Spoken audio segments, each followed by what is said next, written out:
ya. Mungkin ada hal yang nanti ingin didiskusikan lebih lanjut. Nah, untuk evaluasi pakan ini diawali terlebih dahulu dengan sampling gitu ya. Ini pengambilan contoh dari bahan baku pakan maupun pakan yang akan digunakan. Jadi mengapa ini menjadi penting? Karena sampling ini digunakan sebagai validasi gitu ya untuk kemudian apakah bahan baku pakan ataupun pakan yang dibuat itu sudah sesuai atau belum gitu ya.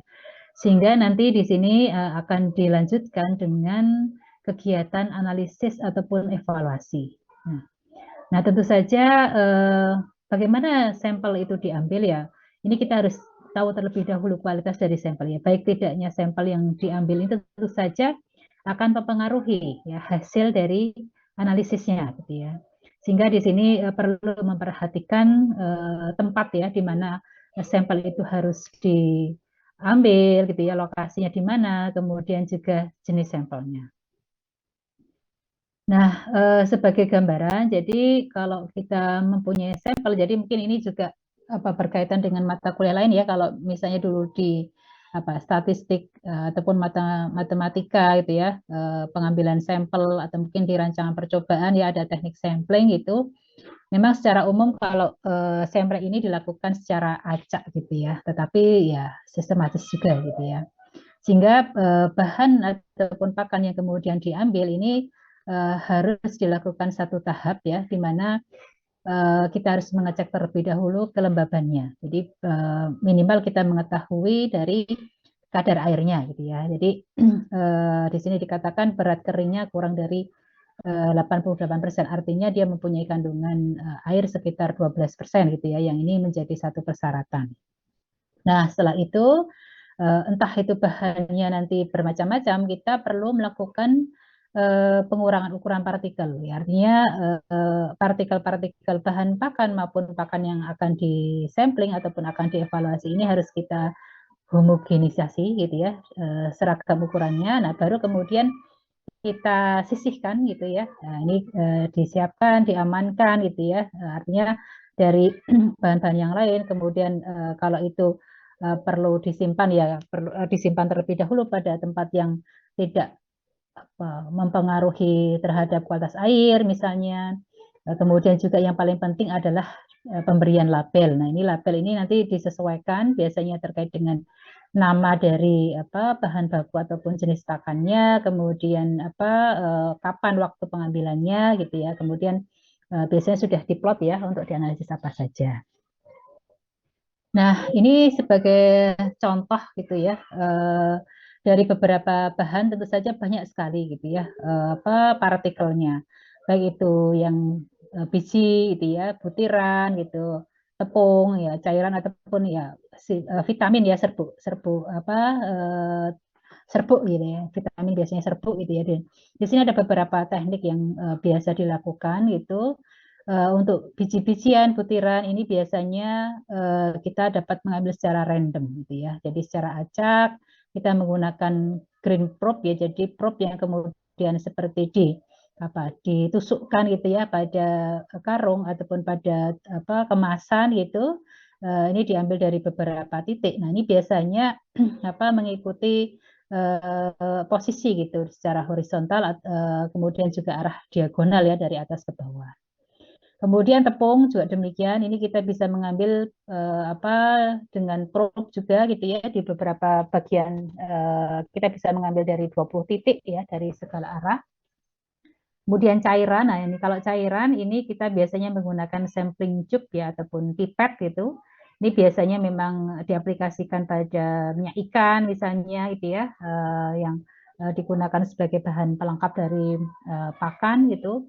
Kemudian kita bisa sisihkan, kita ambil bagian atas, tengah, bawah ini sebagai sampling untuk kemudian supaya sampel yang diambil itu homogen gitu ya. Kemudian baru kita masukkan dalam satu botol gitu ya. Nah, setelah itu juga ada vitamin. Nah, ini vitamin ini karena merupakan cairan yang ya bukan cairan ya, serbuk gitu ya. Nah, apalagi juga sangat rentan ketika terpapar oleh sinar matahari secara langsung gitu ya, sehingga ini kita bisa melakukan upaya untuk menjaga supaya sampel itu tetap aman gitu ya, dalam kondisi kualitasnya tidak menurun gitu ya. Kita bisa menggunakan aluminium foil gitu ya, kita bungkus di dalam aluminium foil, kemudian ketika itu belum segera digunakan, maka kita bisa menyimpannya dalam suhu misalnya sekitar -5 derajat ya, ataupun di suhu di freezer gitu ya, kalau misalnya itu di refrigerator gitu ya. Nah, atau misalnya kalau kita ingin lokasi yang digunakan untuk pengujian sampel itu jauh, membutuhkan waktu tertentu gitu, kita bisa mengangkutnya menggunakan kotak pendingin gitu ya. Kita masukkan di cool box gitu yang kemudian diberi dry ice. Gitu ya. Nah, ini sebagai salah satu upaya.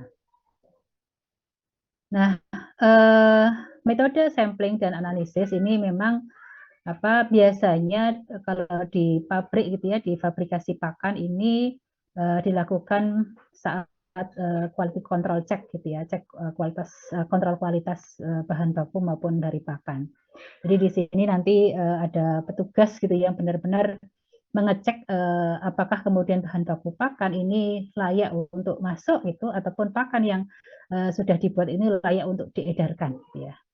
Nah, tentu saja ini semua gitu ya harus, kalau itu apa bentuknya bahan pakan tadi ya harus homogen gitu ya, sesuai dengan formulasi yang ditentukan, dan ya yang paling penting memang ya tidak berefek. Kalau kemarin kita sudah sedikit membahas ya terkait dengan efek samping gitu ya, ataupun dari bahan-bahan yang berasal dari nabati terutama gitu yang secara tidak langsung kemudian dapat memberikan efek pada kesehatan ikan, bahkan kemudian juga pada manusia misalnya. Ini tentu saja harus dianalisis di awal ya. Jadi semua ini harus dianalisis, jadi memang membutuhkan pengetahuan tertentu gitu ya sebelum kemudian dilepaskan di masyarakat atau di konsumen.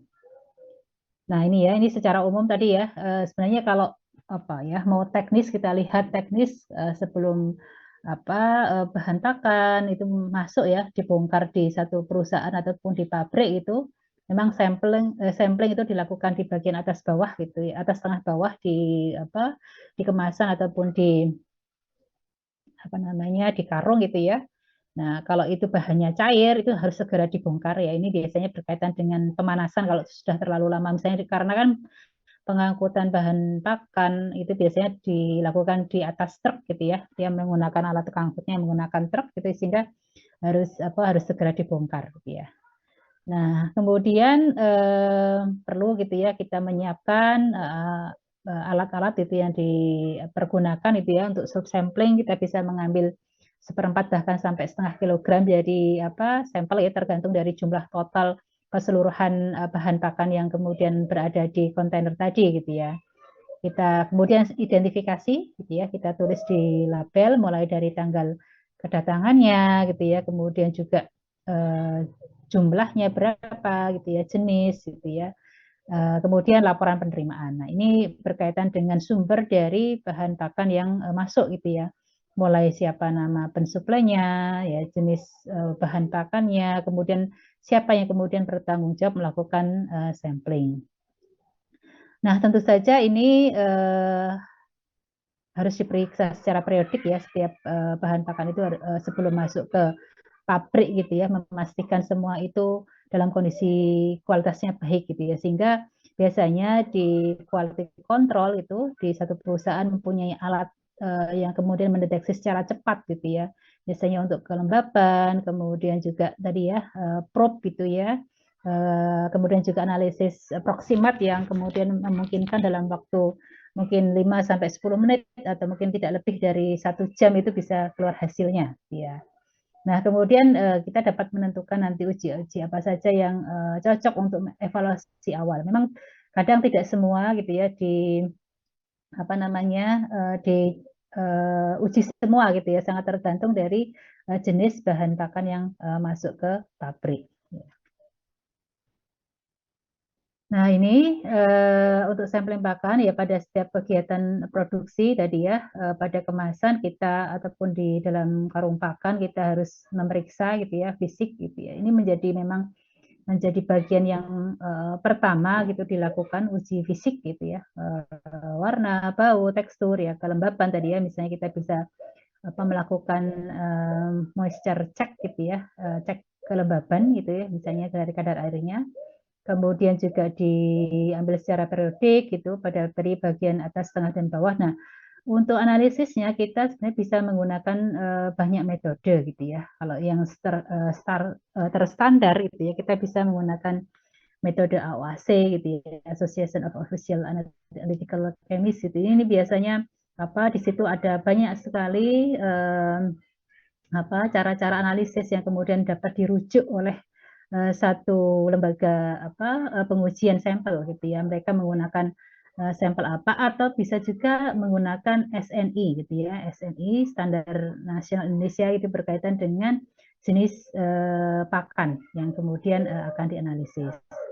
Kalau di Indonesia cukup banyak gitu ya, lembaga pengujian, baik itu instansi pemerintah maupun swasta. Misalnya kalau pemerintah itu di beberapa balai seperti di Jepara, kemudian juga di Situbondo, di Sukabumi gitu ya. Kemudian kalau misalnya yang swasta itu banyak ya rekanan, misalnya di PT Saraswanti, PT Engler itu ya.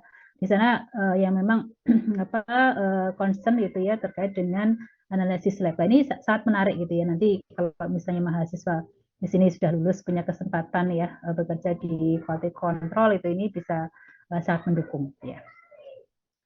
Nah, ini prosedur kontrol kualitas ataupun dari bahan baku maupun produk jadi. Jadi memang ini menjadi inspeksi awal ketika itu merupakan bahan baku gitu ya. Jadi ada tidaknya cemaran ya dari produk ya. Kalau kemarin kita dalam pengolahan pakan saja itu sudah ada satu alat gitu ya, scalper gitu ya, untuk kemudian mendeteksi apakah ada logam misalnya, batu ataupun cemaran yang lainnya yang kemudian dapat mengganggu kualitas dari mutu pakannya, bahan pakannya. Kemudian dapat disampling ya 10% dari semua karung ya, ini harus diambil sampelnya gitu. Nah, ini tergantung dari jumlah sampel dalam satu kontainer gitu ya. Nah, ini juga tadi ya analisis yang diperlukan. Jadi proximat kita bisa menggunakan Windy ini seperti yang kita lakukan, ataupun tadi ya pedoman AOAC gitu ya. Atau kita dapat menggunakan analisis lain yang berkaitan dengan anti nutrien ya. Kita misalnya untuk mengecek urease, gosipol gitu ya. Nah, ini ya aflatoksin, salmonella. Nah, ini semua dari bahan baku ataupun nanti pakan yang jadi ini harus diujikan selain dari analisis proximat. Jadi pakan yang kemudian nanti beredar pun gitu. Nah, ini pakan yang mau beredar pun juga selain diketahui ya dari hasil analisis proximatnya, ini juga dari analisis lain. Ini berkaitan dengan yang mikrobiologis gitu ya. Jadi aflatoksin, salmonella itu masih disyaratkan. Kemudian kemarin ada PP ya, CD gitu ya. Ini juga masih menjadi persyaratan gitu ya. Jadi harus dalam kondisi yang sesuai persyaratan gitu ya. Itu juga untuk yang produk jadi ataupun pakan yang siap edar gitu ya. Ini juga harus diperiksa gitu ya. Jadi karena ini nanti pakan jadi ini harus beredar di lapangan gitu ya, di konsumen ya. Ini harus betul-betul sesuai gitu dan mendapatkan izin edar. Nah, ini tentu saja evaluasi pakan ini dilakukan untuk apa? Jadi harapannya ketika kita mengevaluasi gitu ya, ini pakan yang dihasilkan ini kualitasnya baik gitu dan hasilnya juga akurat gitu ya. Jadi antara formulasi kemudian dianalisis dan nanti ketika diaplikasikan itu akan menghasilkan produktivitas yang baik gitu ya. Sehingga ini ya paling mudah gitu ya, evaluasi-evaluasi apa yang kemudian bisa dilakukan, yaitu secara fisik, kimiawi, dan biologis. Dan ini semua mahasiswa juga sudah melakukan gitu ya pada kegiatan praktikum itu. Mengapa kok perlu ada pendekatan gitu ya, uji fisik gitu ya. Sebenarnya uji fisik juga sangat banyak gitu ya. Pendekatan-pendekatannya, tapi kalau di praktikum itu disesuaikan dengan peralatan yang ada. Nah, ini terkait dengan kualitas pakan gitu ya. Misalnya dari komposisi ingredient ya. Ingredient ini dari komponen bahan pakannya gitu ya. Dari ukuran partikelnya, ini secara fisik gitu ya, ukuran partikel, ya sifat dari bahan pakan itu sendiri seperti apa. Ya, kemudian secara kimiawi ini berkaitan dengan kandungan nutrien ya, kandungan nutrien yang terdapat di dalam bahan pakan maupun pakan yang sudah jadi gitu ya. Nah, misalnya ada air, gitu ya, lemak, gitu ya, abu, serat kasar, protein, BTN, energi ya. Masih ingat kalau untuk apa uji air ini menggunakan metode apa, Mas Mbak? Ada yang tahu? Ini videonya dimatikan semuanya ya. Mas Mahatma Aditama, tahu metode yang digunakan untuk uji air, Mas? Ya, Bu. Untuk yang uji kadar air itu kalau Mm-mm. namanya kurang paham, tapi itu yang melalui proses pengovenan itu bukan ya, Bu? Di suhu berapa, Mas? Di suhu 105 kalau nggak salah, Bu. Iya. Ya, ya untuk kadar air ini sebutannya biasanya menggunakan termografimetri gitu ya. Di apa dikeringkan ya pada suhu sekitar 105 derajat Celcius gitu ya. Nah, kalau lemak ini digunakan metodenya digunakan apa, Mbak Aurin? Untuk lemak ya Bu ya. Hmm, Metodenya metode Soklat. Coklat itu ya. Coklat itu bagaimana Mbak metodenya Mbak? Prinsipnya, prinsip kerjanya. Ada 3 yang utama Bu, yaitu bagian ekstraksi, rinsing, dan drying itu sih. Mm-mm, mm-mm. Ya, ekstraksi, rinsing itu berarti dibilas gitu ya. Dibilas berkali-kali menggunakan bahan apa Mbak?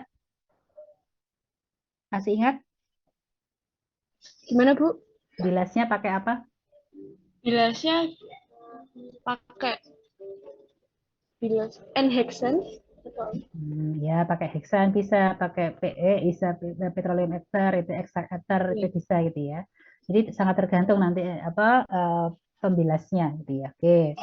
Nah, kalau abu, abu bagaimana prosesnya, Mas Muhammad Atollah? Abu prinsipnya apa, Mas? Mas Muhammad Atollah? Hmm.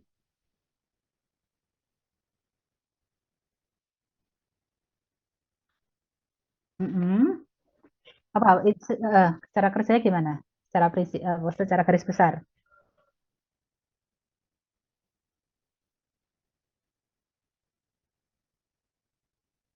Suhunya berapa itu di tanornya?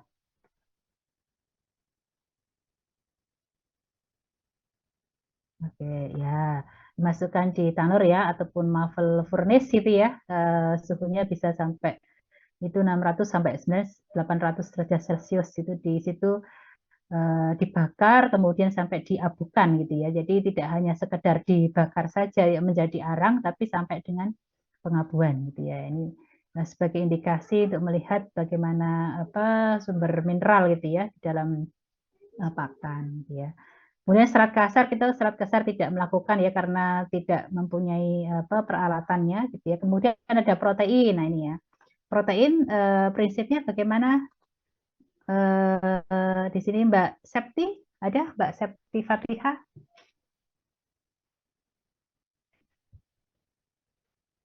Mbak Septi,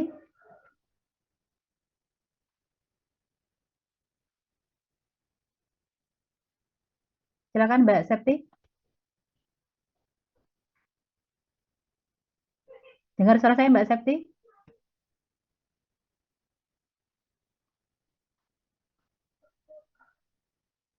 Nggak ada suara masuk Mbak Septi. Oke, yang lain. Mbak Galuh ada? Mbak Galuh Wulan? Ada, Bu. Gimana Mbak untuk protein Mbak? Kalau untuk protein kemarin itu menggunakan metode Kak Jildel. Mm-mm. Jadi sampel yang udah dihalusin itu dimasukin ke digester dulu Terus habis itu Prinsip kerjanya didestilasi. gimana? Prinsip kerjanya gimana? Garis besarnya gimana? Bagaimana? Garis besarnya kemarin itu dipanaskan, terus habis itu nanti dititrasi untuk mengetahui kadar proteinnya. Kalau prinsip kerjanya untuk Kildal ini gimana? Karena kita menggunakan mikro Kildal. Prinsip kerjanya untuk protein? Prinsip didestruksi itu didestilasi, habis itu dititrasi, Bu. Oke, ya ada proses destruksi gitu ya. Distilasi, kemudian ada proses titrasi. Kemudian ada PETN. Ada yang tahu singkatan PETN apa? Mas Daniel? Iya, Bu. Ada Mas Daniel? Singkatan Iya, Bu. PETN apa, Mas? PETN? Tes. Ya, suaranya terdengar, Mas. Oh, untuk yang PETN, Singkatannya apa, Mas? kurang tahu Singkatan sebenarnya, Bu. nggak tahu. Apa bahan ekstrak tanpa nitrogen? Ya, jadi bahan ekstrak tanpa nitrogen gitu ya. Ini cara ngitungnya bagaimana? Tahu cara menghitungnya? Lupa kayak, Bu. Lupa atau nggak tahu? Ya, jadi ini bahan ekstrak tanpa nitrogen atau nitrogen free extract gitu ya, NFE. Ini merupakan salah satu pendekatan gitu ya. Ini kan biasanya memang menggunakan kalkulasi ataupun perhitungan secara manual gitu ya. Kita bisa menghitungnya. Ada yang kemudian menuliskan bahwa 100% dikurangi dari persentase dari lemak, serat kasar, kemudian protein dan abu gitu ya. Tapi ada juga yang berbeda lagi gitu ya. Nanti silakan bisa dicek gitu ya PETN. Kemudian ada juga energi. Nah, energi ini biasanya secara umum ada pendekatan gitu ya untuk menghitung energi. Jadi kita biasanya dengan digestible energi pendekatan dengan menghitung protein, lemak, karbohidrat, kemudian dikalikan nilai masing-masing ya, nilai-nilai faktor koreksi dari masing-masing protein, lemak maupun karbohidrat, atau kita juga bisa melakukan uji untuk menghasilkan energi, nilai energinya. Biasanya ini menggunakan bom kalorimeter di alatnya gitu ya. Jadi pakan yang ataupun bahan pakan nanti itu di istilahnya di bom gitu ya. Nanti bisa dihitung jumlah energinya. Nanti ini menggunakan analisis secara kimiawi. Nah, yang lain ini secara fungsional. Jadi kadang sangat tergantung ya peruntukannya ini biasanya untuk bahan-bahan yang sifatnya cair gitu ya, tingkat kekentalan ya, viskositas misalnya, kemudian juga gelatinisasi misalnya untuk pati gitu ya, zat perekat itu ini juga kadang dievaluasi ya, sangat tergantung dari bahan yang akan digunakan. Kemudian juga dalam proses pengolahan ya, ini ada kondisioner gitu ya untuk kemudian mengatur dari sisi kelembaban gitu ya, temperatur, waktu ya, air ataupun uap yang kemudian dihembuskan, kemudian proses pendinginan ataupun pengeringan gitu ya, ini berkaitan dengan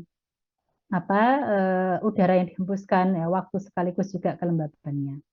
Untuk yang agen perekat tadi ya, ini juga perlu mempertimbangkan misalnya ada adesi kohesi yang terjadi di antara partikel bahan pakan ataupun pakan yang sudah jadi. Ya. Nah, ini gambaran ya evaluasi fisik ini sambil merecall kembali gitu yang sudah disampaikan saat praktikum. Jadi ada beberapa faktor yang kemudian dapat mempengaruhi kualitas pakan itu ya, mulai dari partikelnya gitu ya, jadi halus, homogen gitu ya, kompak gitu ya, dan mempunyai kecernaan yang baik gitu ya. Nah, ya biasanya memang ada banyak faktor ya yang kemudian perlu diuji gitu ya. Misalnya dengan tingkat kekerasan gitu ya. Tingkat kekerasan kita bisa menggunakan alat gitu ya, tapi karena kita di lab tidak punya gitu, nanti bahan pakan ataupun pakan terutama biasanya pakan ya, nanti kita beri penekanan itu untuk melihat ataupun mengetahui tingkat kekerasan dari pakannya. Kemudian juga ada ketahanan dalam air ya, water stability kemarin juga sudah dipraktekkan, daya apung juga demikian gitu ya. Nanti ini sangat tergantung ya, daya apung ada berapa lama gitu ya dalam 1 jam itu misalnya. Dan ukuran pakan, nah ini ukuran pakan nanti berkaitan dengan size ya, panjang, lebar ataupun diameter dari pakannya. Nah ini ya, mungkin kemarin saat praktikum dilakukan pengujian ukuran pakan atau tidak ya? Dilakukan atau tidak, Mas, Mbak? Saat praktikum. Halo? Mas Raffi. Mas Raffi kemarin saat praktikum dilakukan pengujian ukuran pakan atau tidak? Raffi Sukma? Sepertinya tidak sih, Bu. Tidak dilakukan ya. Nah, ini sebenarnya kita bisa melakukan mengukur gitu ya, panjang, diameter, luas permukaan ataupun volume pakan. Ini kita bisa menggunakan pendekatan gitu ya, karena pakan secara umum itu bentuknya pelet gitu ya, kita bisa menggunakan perhitungan yang dianalogkan dengan bentuk tabung gitu ya, sehingga kita bisa menggunakan elektronik digital caliper ya, misalnya untuk melihat diameter dari pakannya, kemudian kita bisa menghitung luas permukaan gitu ya, diameter pakan, jari-jari pakan, panjang pakan gitu ya. Nah, bahkan nanti bisa menghitung volume pakan. Nah, ini apalagi kalau misalnya kita membuat pakan dengan secara manual ya, tentu saja nanti biasanya kisarannya itu akan berbeda-beda gitu ya. Nah, kemudian juga menghitung ataupun menguji floatability gitu ya, daya apung ya. Ini sebenarnya banyak ya yang kemudian bisa kita lakukan ya. Tapi kalau kemarin kita hanya melihat ya berdasarkan dari menghitung waktu gitu ya, menghitung waktu yang dibutuhkan mulai pakan itu dijatuhkan dari permukaan hingga ke sampai ke dasar wadah yang wadah yang digunakan untuk uji gitu ya. Jadi kita hanya sekedar mencatat waktu gitu ya, kapan kemudian pakan itu bisa sampai ke dasar wadah gitu.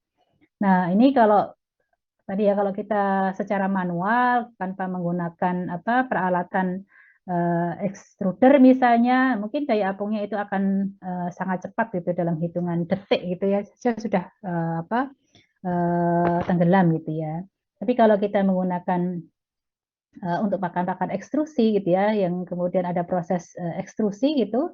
Nah ini biasanya memang diaplikasikan untuk pakan terapung itu biasanya membutuhkan waktu bisa jadi sekitar setengah sampai 1 jam atau bahkan 2 jam. Gitu ya. Nah ini tentu saja yang paling mudah memang kita beri agitasi gitu ya, ataupun aerasi gitu ya, sehingga pakan itu seolah-olah seperti berada di lingkungan budidaya gitu ya. Nah, ini sebenarnya pendekatan-pendekatan ya yang kemudian digunakan. Nah, ini ya, kemarin juga sudah diaplikasikan, jadi memang bagus itu ya sekitar 30 menit gitu ya, masih mempunyai tingkat daya apungnya baik gitu ya. Tapi kan ini sebenarnya mengapa kok kita ada pendekatan seperti ini gitu ya. Ini juga nanti ada kaitannya dengan yang daya tahan gitu ya. Nah, daya tahan pakan di dalam air ini memang ada ini ya yang dihitung berdasarkan dari persentasenya gitu, ada juga yang kemudian berdasarkan waktunya gitu ya. Nah, ada yang kalau waktunya ya dari kapan itu mulai dimasukkan di air kemudian dihitung sampai pakan itu kemudian hancur. Nah, sebenarnya mengapa kok perlu diuji gitu ya daya tahan ataupun tadi ya misalnya daya apung gitu ya. Daya tahan itu sebenarnya untuk memastikan bahwa nanti ya ketika dalam manajemen pemberian pakan gitu ya, pakan yang kita berikan ya pada ikan ini betul-betul terkonsumsi gitu ya. Khawatirnya kalau misalnya tekstur pakan ataupun ya tekstur pakan itu misalnya terlalu lembek ataupun kadar airnya itu terlalu tinggi gitu ya, maka biasanya daya tahan pakan terhadap airnya itu akan sangat rendah gitu ya. Sehingga kan sebelum ikan mengkonsumsi pakan itu pakannya sudah hancur terlebih dahulu gitu ya, sehingga ikan tidak ada kesempatan untuk mengkonsumsi pakan, sehingga akan memberikan efek pada keruhnya gitu ya, air yang digunakan untuk budidaya ikan gitu. Nah, inilah yang kemudian menjadi sangat penting, mengapa kemudian perlu dicek gitu ya, daya tahan pakan gitu ya, supaya kemudian memastikan bahwa pakan tadi tidak hancur gitu ya sebelum ikan mengkonsumsi ya. Nah, ini supaya tidak terjadi peningkatan nitrogen gitu ya, kemudian sisa pakan gitu ya. Jadi ikan betul-betul dapat mengkonsumsi pakan dengan baik gitu ya. Ini sebenarnya pendekatan untuk mengetahuinya. Ini ya, jadi karena yang jelas semakin lama pakan itu berada di air, karena ada nih ya, leaching loss gitu ya, kehilangan nutrien gitu, karena yang pasti memang karena bahan biasanya itu pakan dalam bentuk pelet gitu ya, walaupun mungkin di lapangan banyak kemudian para petani itu yang peletnya itu memang direndam air terlebih dahulu gitu ya, direndam air atau misalnya diberikan probiotik gitu ya, sehingga kemudian pakannya itu menjadi mengembang ya, ya harapannya nanti ikan itu mudah mengkonsumsinya. Ada yang seperti itu gitu ya.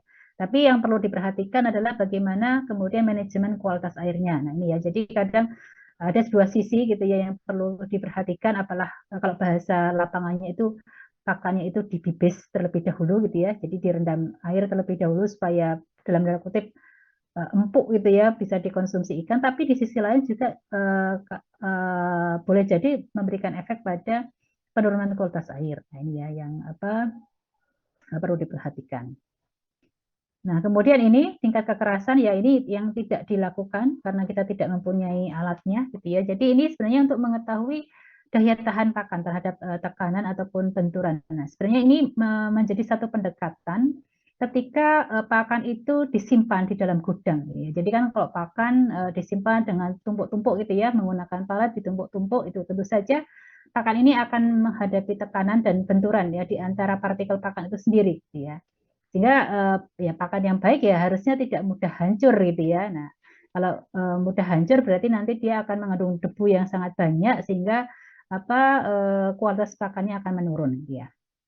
Nah, alat yang digunakan di sini pakai LFRA gitu ya, Leatherhead Food Research Association ya. Jadi tekstur analyzer gitu. Jadi untuk melihat tekstur dari pakannya, kita bisa memberikan tekanan gitu ya, untuk mengukur tingkat kekerasan pakan gitu ya pada permukaan, memberikan gaya pada permukaan pakan. Ya, kemudian nanti dihitung berdasarkan satuan Newton per meter persegi. Ya, ini alatnya seperti ini. Kemudian juga ada tingkat kerapatan ya. Ini bull density ini juga pendekatan ya untuk ketika juga dalam penyimpanan pakan itu ya. Jadi kalau dalam karung ini kan dasarnya adalah volume gitu ya, dari volume.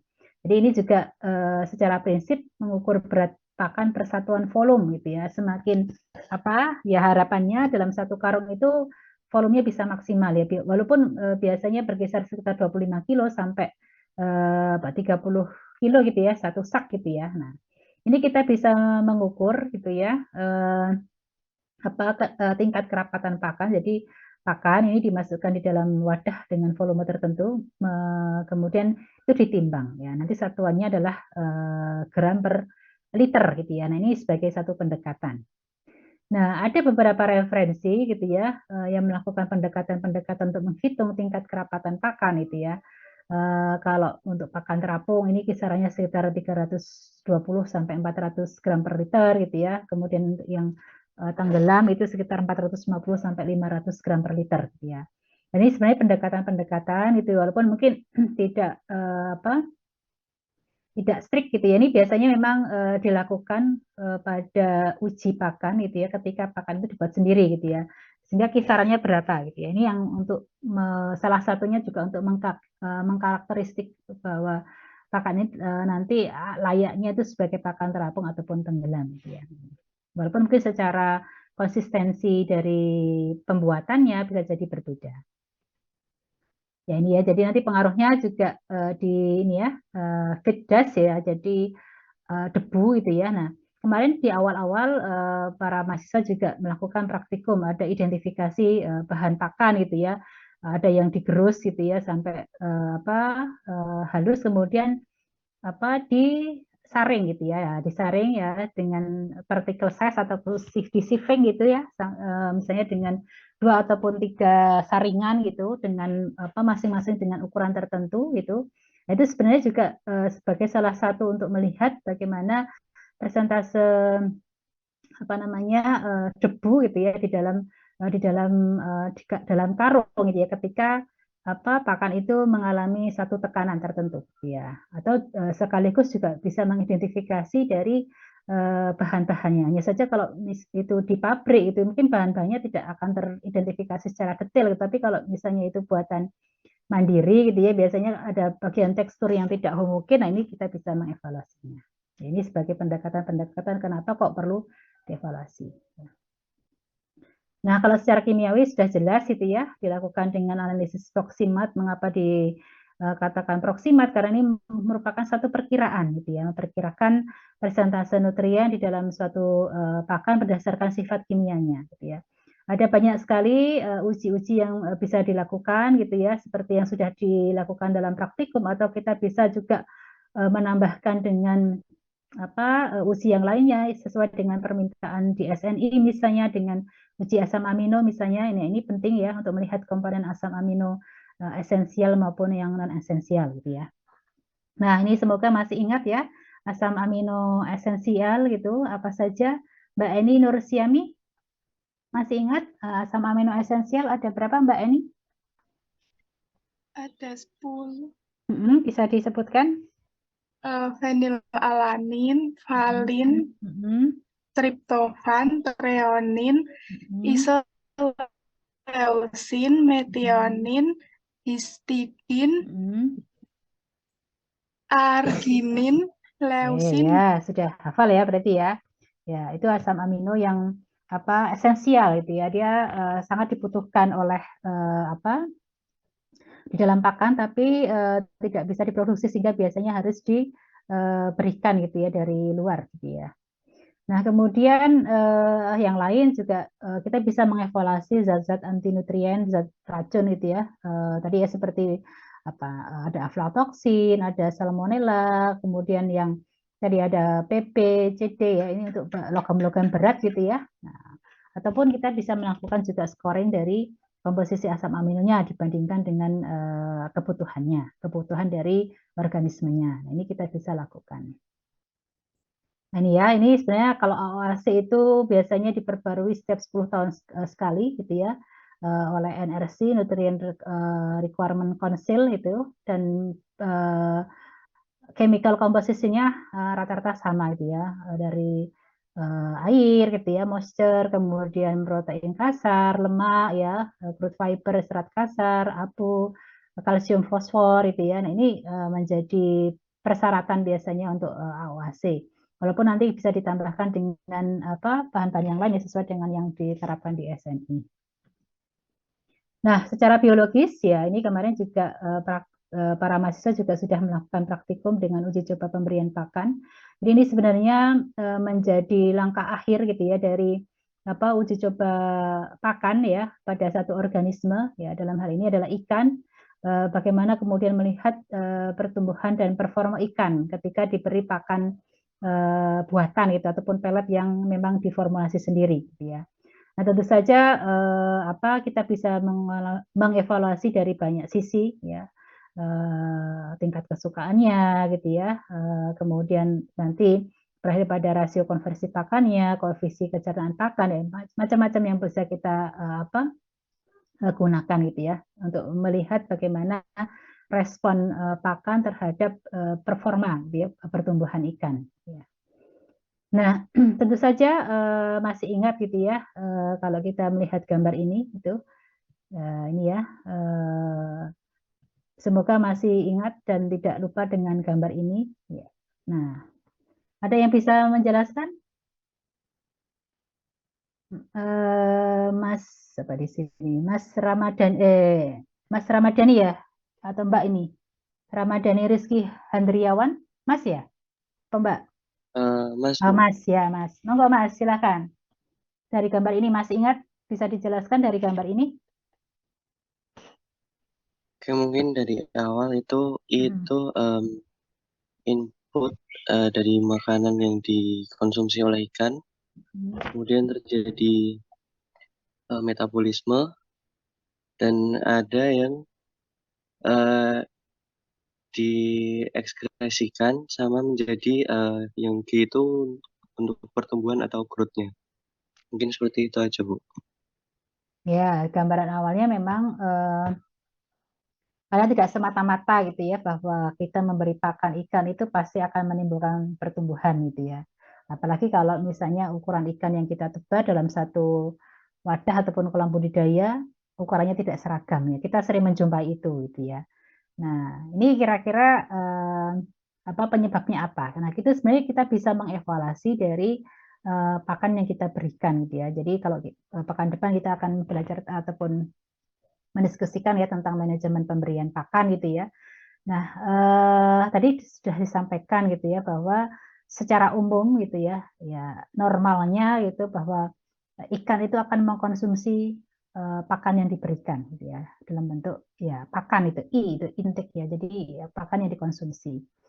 Nah, tentu saja pakan itu sendiri itu kan kandungannya bermacam-macam gitu ya. Ya, mengapa kok perlu dievaluasi ada protein dan lemak, karbohidrat dan seterusnya gitu ya.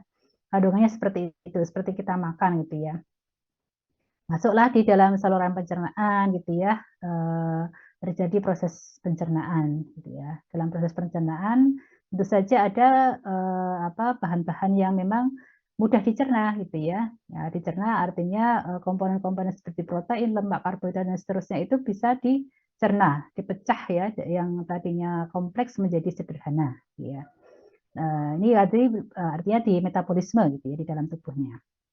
Nanti akan digunakan untuk proses yang lain ya, misalnya untuk tadi ya di sini dikatakan ada maintenance ya untuk aktivitas pencernaan gitu ya, berenang misalnya, mencari makan, reproduksi misalnya.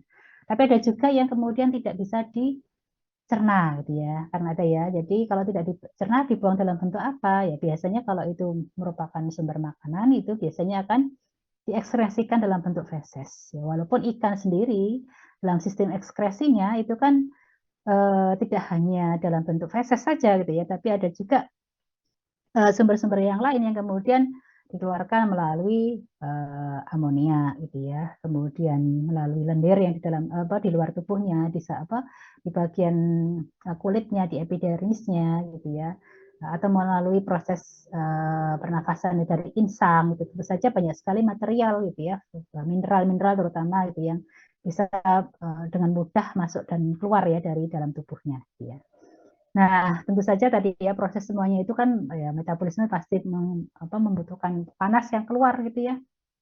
Nah, jika dari tadi dalam proses metabolisme tadi gitu ya sumber-sumber nutriennya itu mencukupi atau bahkan melebihi dari kebutuhan ikan gitu ya, maka akan digunakan untuk pertumbuhan. Sebenarnya tidak hanya pertumbuhan saja gitu ya. Jadi kan kegiatan ikan gitu ya secara umum kan tadi ya ada berenang gitu ya, kemudian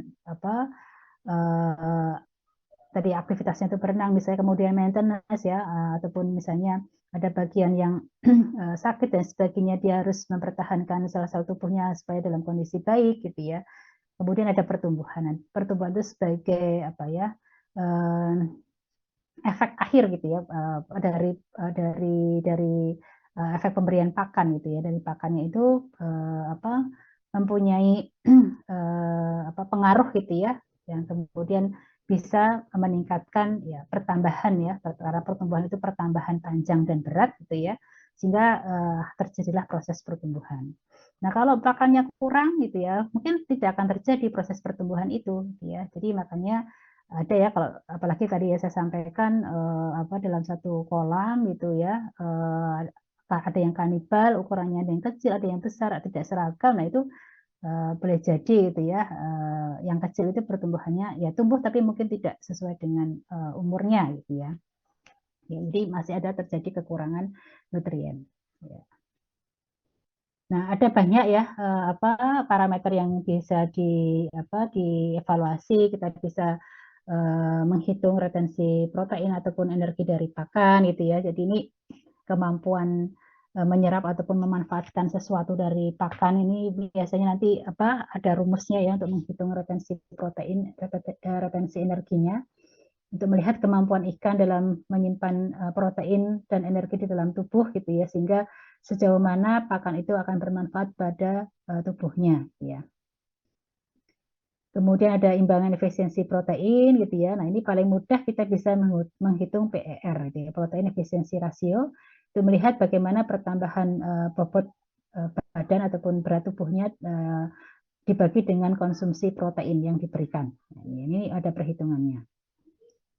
Dan biasanya gitu ya, paling mudah untuk melihat efisiensi pakan, apakah pakan itu kemudian berefek pada pertumbuhan, kita bisa melihat pada FCR-nya, Feed Conversion Ratio, gitu ya. Jadi perbandingan antara jumlah pakan yang diberikan itu ya pada ikan ataupun pada udang ataupun organisme yang lainnya, diikuti dengan pertambahan berat pada ikan ataupun udang ataupun organisme. Jadi ini sangat dipengaruhi oleh jenis organismenya sekaligus kebutuhan dari nutrien pakannya. Nah, ini ya, jadi kalau kita menghitung FCR, efisiensi pakan itu sebenarnya hampir sama gitu ya, karena ini rumus yang dibalik gitu ya. Jadi pada prakteknya itu untuk melihat bagaimana konversi pakan itu menjadi daging. Ya. Nah, yang lebih lanjut lagi, kita bisa menghitung daya cerna pakan. Ya, ini sebenarnya untuk melihat apakah pakan yang diberikan itu mempunyai kualitas yang baik ya. Kalau yang baik berarti kan semua pakan itu bisa dicerna gitu ya, bisa diserap, bisa dicerna dengan baik gitu ya. Nah, ini karena daya cerna gitu ya, daya cerna protein ataupun nutrien itu sendiri memperlihatkan ataupun menunjukkan kemampuan ikan dalam mencerna, ya, mencerna pakan sekaligus juga melihat bagaimana kualitas pakan. Nah, ini biasanya juga dapat diaplikasikan untuk ketika kita mengevaluasi, kita membuat pakan ya dari bahan-bahan pakan alternatif gitu ya. Kita cek daya cernanya bagaimana. Nah, tentu saja ini berkaitan dengan enzim yang ada di dalam saluran pencernaan ikan, gitu ya, aktivitas enzimnya, gitu ya, lama pakan ya, yang kemudian bereaksi dengan enzim, ya, ini banyak sekali, gitu ya. Dan yang paling mudah gitu ya untuk pengukuran kecernaan ini kita bisa melihat dari jumlah feses yang kemudian dihasilkan dari ikan yang dibudidayakan. Nah, salah satu yang kemudian bisa dijadikan indikator gitu ya untuk mengecek daya cerna dari pakan, ini kita bisa menggunakan CR2O3 gitu ya. Jadi kromium oksida yang ini dicampurkan di dalam pakan, ini sangat tergantung ya, dari dosisnya sekitar 0,5 sampai 1% dalam pakan. Jadi pakan yang akan kita gunakan ini biasanya kita evaluasi selama 14 hari gitu ya. Pakannya kita tambahkan CR2O3 ini sebagai trace elemen gitu ya, bukan trace elemen, sebagai trace indikator gitu ya. Jadi nanti ikan itu akan memakan pakan yang mengandung CR2O3 gitu ya. Dan kemudian nanti kita mengevaluasi dari fesesnya apakah juga mengandung CR2O3 gitu ya. Di sini kalau kita melihat dari rumusnya persentase daya cerna, nah kita bisa mengevaluasi CR2O3 di dalam pakan, kemudian juga CR2O3 di dalam feses. Nanti juga mengevaluasi persentase protein yang ada di dalam pakan dan juga persentase protein di dalam feses. Jadi ini berdasarkan hasil analisis kimia, gitu ya, kimiawi, kemudian kita hitung pendekatannya. Nah, yang memungkinkan banyak yang sudah diaplikasikan di akhir-akhir ini adalah dengan uji hematologis gitu ya. Jadi ini untuk melihat bagaimana efek pakan terhadap kesehatan ikan. Nah, analisis profil hematologis ini memang menjadi hal yang sangat penting gitu. Setiap uji pakan kita juga melihat, terutama misalnya untuk bahan-bahan baru gitu yang belum pernah dievaluasi bagaimana efek terhadap fisiologis ataupun patologisnya gitu pada ikan. Jadi ini menjadi indeks sensitivitas gitu ya.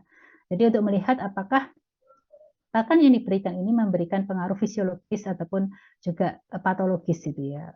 Misalnya kan harus ya harapannya kan pakan diberikan nanti arahnya ke pertumbuhannya baik gitu ya. Tapi apakah kemudian akan mempengaruhi fisiologisnya gitu ya, atau bahkan justru ikan yang diberi pakan dengan bahan-bahan alternatif justru misalnya imunnya turun misalnya. Nah, ini juga bisa terjadi ya. Dari yang paling mudah di sini kita melihat dari profil darahnya ya. Jadi profil darah ini digunakan untuk menilai gitu ya, menilai kualitas dan juga kecocokan ya suatu bahan pakan terhadap kultifan ataupun spesies yang kita budidayakan. Banyak yang kemudian bisa kita evaluasi gitu ya. Kita bisa melihat respon non spesifik atau respon yang spesifik gitu ya. Tapi paling mudah kita biasanya mengambil yang simpel-simpel saja gitu ya, selain sel darah, hematokrit gitu ya, sel darah merah, leukosit juga gitu ya, eritrosit, leukosit, hemoglobin juga bisa gitu ya, trombositnya gitu ya, atau mungkin kita bisa mengevaluasi dari glukosa darahnya, ini juga bisa, ataupun efek misalnya tingkat stresnya gitu ya. Jadi kita bisa melihat juga dari uji hematologis, dan ini dari beberapa penerapan pembuatan pakan gitu ya, evaluasi dari pakan-pakan alternatif gitu ya, karena penelitian-penelitian itu sangat banyak, biasanya akan mengikutkan uji hematologis ya untuk melihat indeks sensitivitas ataupun tingkat sensitivitas dari ikan ataupun kultifan yang dibudidayakan terhadap pakan yang diberikan gitu ya. Mungkin sampai di sini ada yang ingin disampaikan terlebih dahulu, silakan kalau ada hal yang ingin didiskusikan. Mas, Mbak.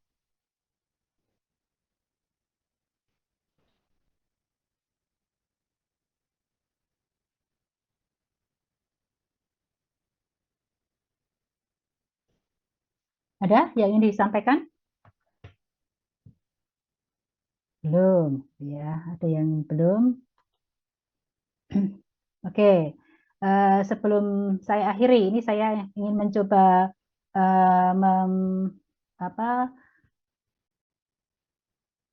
mereview kembali gitu ya dari yang tadi